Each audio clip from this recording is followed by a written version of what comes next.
NFC. Well, Number one team. Green Bay. Green Bay, of course. Undefeated. Nobody's going to beat them. It doesn't look like at this point, considering who they have for opponents and the way they've been playing. So they're number one. That's easy. Number two. Also easy, San Francisco. San Francisco. They could stumble.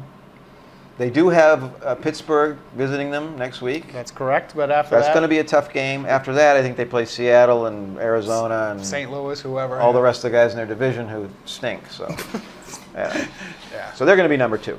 And then we have New Orleans. Number three. Who will almost certainly be number three. They got a or two-game- number two If San Francisco stumbles, but they're Right. 2 games behind them. Right. So there's 1, 2, and 3. And number 4 is going to be the winner of Dallas and Green Bay, or the Dallas and NFC Giants. East. Dallas and the Giants. And we didn't tell you, of course, Green Bay is in the NFC North, San Francisco's in the NFC West, and New Orleans is NFC South.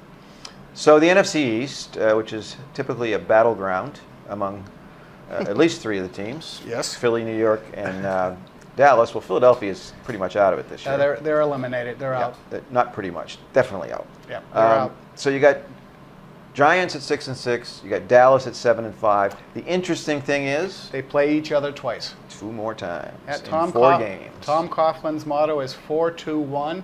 4 games, 2 against the Cowboys equals number 1 in their, Tom Coughlin, of course, coach of the Giants. Yeah. And that's true. If the Giants win both of the games against Dallas, they will win the division. But of course, if Dallas wins both, then they win. Right. If they split, then there's all kinds of possibilities. Because and it's gonna be Philadelphia is very hard to say, but Dallas would still be ahead by a game. by a game. And the And- tiebreaker would be even in terms of the head-to-head meetings. Correct. I think Dallas will do it. Just because they're ahead right now, and they've got a 1-game advantage. It's going to I'm be gonna go tough with- for the Giants. I'm going to go with the Giants. Why? Because Dallas's record in December is traditionally not good. Abysmal. Yeah. Terrible. Terrible. Terrible. I think Eli Manning is a more clutch quarterback than Tony Romo, and I think they got a coaching advantage. I think Coughlin has done a better job on coaching. Yeah, I don't think Jason Garrett's that good a coach. So, I'm gonna, even though the Giants today are a game behind, I'm gonna pick the Giants to win. Okay, well, I'm going to go with Dallas. So we'll see what happens there.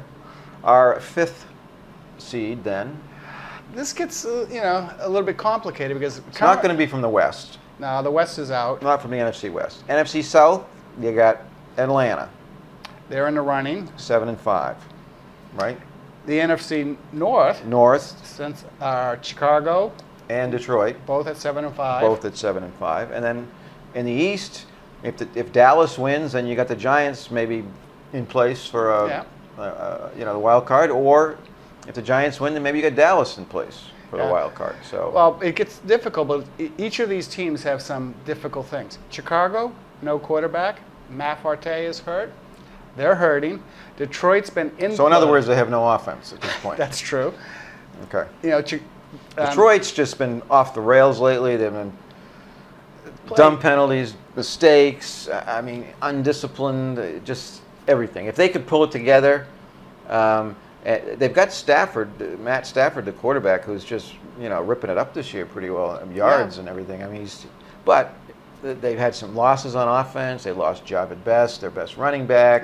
Then they get Smith in. He's been hurt. Then he got hurt, and then he came back. I mean, it's just been very inconsistent. Yeah. But I don't know. I think since I picked Dallas, I think the 2 wild card teams are most likely the Giants and the Lions. I'm going to go with. I like Atlanta. I think Atlanta's got an opportunity to get in there. It's going to come down to tiebreakers, though, and that's going to be the whole thing. I think you'll have at least There's one. a lot of different scenarios. And I'm going to pick Chicago as Chicago. the other. Well, that's an Okay? interesting choice. Even though they have no offense, Their defense has been good. the defense has been good. It's going to get into cold weather. They play outside. Teams coming in there. I'm going to pick Chicago. So you'd pick them over Dallas? Because you're picking the Giants to win the division, That's so correct. you'd pick Chicago over Dallas. Yeah. I'd have a tough time doing that, but I know you're a longtime Cowboys fan. no, just from the rec. I mean, they don't have a quarterback. This guy that's playing for them is terrible. Matt Forte was 38% of their offense. He's gone. Well, How are they going to score? If the Giants beat the Cowboys twice, they're going to be ahead on the record. I'm not saying they're a better team. I'm just saying they Well, Dallas would be 9-7 then if they lose twice to the Giants. Well, there it is. It's interesting. It's as usual at this time of the year. It's a mess trying to figure out the tiebreakers, as Charlie said, and the different scenarios that can happen.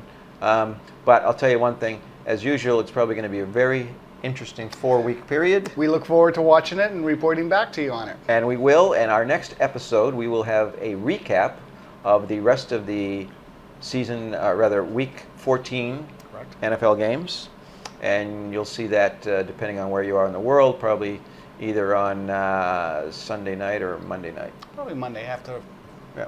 Monday would be better. We're here in Bangkok, Thailand, so we're 12 hours ahead of Eastern Standard Time in the U.S. So after the games are over, it's about 9 o'clock in the morning here, not 9 o'clock on Sunday night. So it's 9 o'clock Monday morning, so we can do things then. But we'll see. Very good. Take care, everyone. We'll see you soon. Charlie Bass, and I'm Tom Akins.